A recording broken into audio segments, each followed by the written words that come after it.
D-Max 2009 automatic transmission for JJ1 engine. Issue, low power. Ang sabi ng mekaniko, linis lang daw ng EGR at turbo. At ang sabi naman sa scanner is intake manifold fault code P0661. At dahil matagal na rin tayong hindi nagpalinis ng EGR, turbo at manifold, sinubukan natin ipalinis ang mga yon.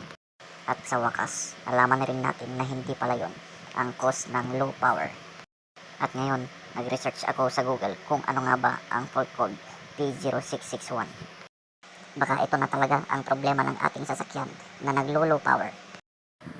At ang mga na-research ko sa causes ng P0661, wiring o connector problem.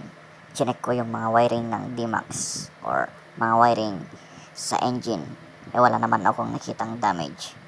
Ngayon, ang isa pang problema na sinasabi sa Google is kung contaminated valve o ang solenoid issues. At ito ngayon ang ipapalit na solenoid valve. At ito naman ang ating papalitan na may basag ang gitna. Tignan nyo ang kanilang pagkakaiba. Ngayon, ikakabit na natin ang bagong solenoid valve. Mahirap pong ikabit ang solenoid valve pag hindi natanggal ang gulong.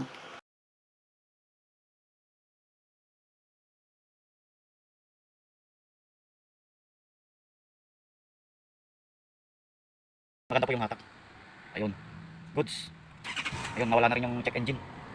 All goods na mga boss. Hindi na nabibitin sa ano.